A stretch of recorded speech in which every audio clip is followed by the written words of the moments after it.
Class में आपका स्वागत है बच्चों। आज हम समरूपता का में एक्सरसाइज 1.3 के कुछ सवाल करेंगे, जो 2 क्वेश्चन मैंने लिख कर रखे हैं। और उसको करने से पहले मैं समरूपता की कसौटी के बारे में बता दूं। मैंने यहाँ लिख कर रखा समरूपता की कसौटियाँ। पहला लिखा है को कसौटी, दूसरा को, तीसरा है भू भू भू, चौथा है भू को। तो को कसौटी यानी कोण कोण कोण, तीनों कोण होने चाहिए। एक त्रिभुज के तीनों कोण और दूसरे त्रिभुज के तीनों कोण। और को कसौटी यानी एक त्रिभुज के 2 कोण और दूसरे त्रिभुज के भी 2 कोण। तो हम इस कसौटी का उपयोग बहुत करते हैं, अभी आप सवालों में देखेंगे। तो को कसौटी यानी समरूपता के लिए एक त्रिभुज के 2 कोण और दूसरे त्रिभुज के 2 कोण यदि आपस में सर्वांगसम हैं तो वो त्रिभुज कैसे होते हैं आपस में समरूप। भू भू भू कसौटी भी होती है और भू को भू भी ये कसौटी होती है। ये जो मैंने आपको लिखी ये समरूपता की कसौटियाँ हैं, सर्वांगसमता की नहीं। सर्वांगसमता में भी ये पाई जाती हैं, परंतु इनके लिखने का तरीका बदल जाता है कहीं कहीं पे, तो वो बाद में आपको सवाल के आधार पे आप उनको देखेंगे। अब मैं आपको आपके बुक का 1.3 का पहला क्वेश्चन है वो पढ़ के बता देती हूँ। इस तरह से आकृति बनी है और लिखा है कि ABC और CDE ये दोनों 75, ये भी 75 का है। और बताना है कि ये दोनों त्रिभुज यानी ये त्रिभुज और ये बड़ा त्रिभुज यानी ये छोटा त्रिभुज और ये बड़ा त्रिभुज किस कसौटी से समरूप है। तो यदि आपको देखा जाए तो ये दोनों त्रिभुजों के बारे में बात करने हैं, यानी ये जो छोटा दिखाई दे रहा है ये और ये पूरा बड़ा वाला। तो बड़े वाले के अंदर ऑलरेडी छोटा वाला आ रहा है, ठीक है। तो हमको फिर भी ये त्रिभुज और ये बड़े त्रिभुज के बारे में समरूपता बतानी है कि ये दोनों त्रिभुज आपस में समरूप है। तो ये पहले जैसे मैंने कहा था इनका नाम लिख लीजिएगा। नाम लिखने का तो कोई भी मतलब आपको एक तरीके से लिखेंगे तो अच्छा लगेगा, क्योंकि ये समरूपता है। इसमें हम त्रिभुज का नाम जैसे हम छोटी कक्षा में लिखते थे कैसे भी, वैसे नहीं चलेगा। यहाँ पे त्रिभुज का नाम बराबर लिखेंगे तो आपका सवाल कहीं पे भी गलत नहीं होगा। और समरूपता में एक बात का ध्यान रखना कि जो बिंदु जिस पे पड़ता है उसी बिंदु पे पढ़ना चाहिए। तो हमने जैसे मैंने यहाँ पे शुरुआत C से की है, क्योंकि C दोनों में है, छोटे वाले त्रिभुज में भी है, बड़े त्रिभुज में भी है। तो मैंने लिखा CDE, दूसरा फिर C से चालू किया C। अब यहाँ D पे बन रहा तो D का कोण किस पे बन रहा, B पे बना तो CBA। तो ये मैंने दोनों त्रिभुज लिखे कि यहाँ पे और लिखा, यानी ये और ये तुलना करने के लिए ये दोनों मैंने त्रिभुज लिए। अब मुझे कसौटी के पॉइंट चाहिए, तो पहला मैंने लिखा है कोण C। कोण C दोनों में है, छोटे में भी और बड़े में भी। दूसरा दिया है कोण CDE और CBA, ठीक है। ये दोनों कोण कैसे हैं आपस में, बराबर दिए अर्थात दत्त दिया है। तो त्रिभुज CDE और त्रिभुज CBA ये कैसे होंगे, समरूप होंगे। और को कसौटी से, को कसौटी यानी 2 कोण से भी इनका काम चल जाएगा। अब संगति पूछिए, तो संगति के लिए भी वैसे ही लिखना है, केवल दोनों तरफ एरो का निशान लगाना है। अब ये मैंने दूसरा क्वेश्चन लिखा है।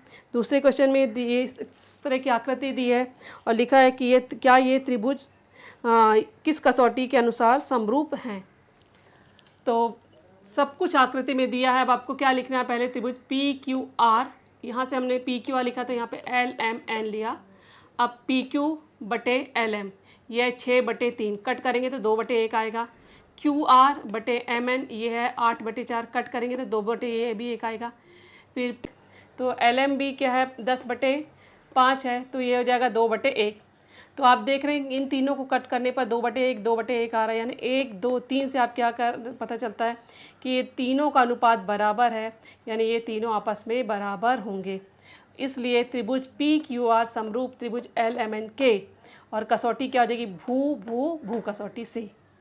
अभी मैं आपको 1.3 का क्वेश्चन नंबर 4 जो है वो क्वेश्चन सिखा रही हूँ बच्चों। बहुत आसान है, केवल जैसे मैंने कहा था आप उसको क्वेश्चन को अच्छे से देखिए। मैं क्वेश्चन आपको रीड करके भी बता दे रही हूँ। त्रिभुज ABC में AP लंब है AP लंब है BC पर और BQ लंब है AC पर। ये लंब आपको दिखाई दे रहे हैं और ये आपको दिया है कि AQC एक बिंदु पर है, BPC ऐसे पढ़ रहे हैं और कुछ मान भी दिए। पहले आपको ये बताना कि ये दोनों त्रिभुज समरूप हैं और जो भी मान दिया, जैसे AP का मान दिया 7 हमने रख लिया, BC का मान 12 दिया है और बी क्यू का मान 8 दिया, ये हमने रख लिया। अब हमें क्या बताना है इसमें, समरूप बताना है कि ये दोनों त्रिभुज समरूप हैं और AC का मान भी ज्ञात करना। तो पहले हम आपको बता दूं कि आपको समरूपता किस किस में लगानी है। जैसे बहुत सी आकृतियाँ दिख रही त्रिभुज की, तो उन आकृतियों में हमें कौन सा लगाना है, जो हमें दिया है वो है CPA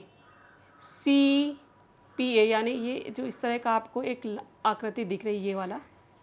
दूसरा जो है वो है CQB यानी ये आकृति आपको जो दिख रही है। इन दोनों त्रिभुजों में आपको कसौटी लगानी है। समझ में आई आपको मैंने जो बोला, CPA और CQB, इन दोनों त्रिभुजों में हमें कसौटी लगानी है। तो हम देख रहे हैं कि दोनों त्रिभुजों में कोण C जो है वो सामान्य कोण दिखाई दे रहा है। इसके बाद CPA ये वाला और दूसरा CQB ये वाला, ये दोनों कोण कैसे हैं, 90 अंश के हैं। प्रत्येक कोण कैसे हैं, समकोण हैं। अब यदि 2 पॉइंट मिल गए कसौटी के लिए, हमको मिनिमम 2 पॉइंट चाहिए, 2 पॉइंट हो गए कोण के, तो हम ये दोनों त्रिभुजों को समरूप बता सकते हैं कि त्रिभुज CPA समरूप है त्रिभुज CQB के समरूपता की को कसौटी से। तो ये हमारा पहला प्रूफ हो गया। दूसरा पूछा गया AC भुजा का मान। तो अब ये दोनों त्रिभुज यदि समरूप हैं तो इनकी भुजाओं में अनुपात हो जाएगा। ठीक है, हमें यहाँ पे CP और CQ हमने लिख दिया, परंतु यहाँ पे AP बोला था तो हमने PA की जगह लिख दिया, हमने AP और AP लिख दिया। इसी तरह से यहाँ पे हमने BQ लिख दिया और AC लिख दिया और BC। जैसे हमने इस क्रम में लिखा वैसे ही क्रम हमारा यहाँ रहेगा। तो ये हमने, अब हमें इसकी ज़रूरत नहीं है, हमें इन दोनों की ज़रूरत है, तो हमने इन दोनों को लिख लिया।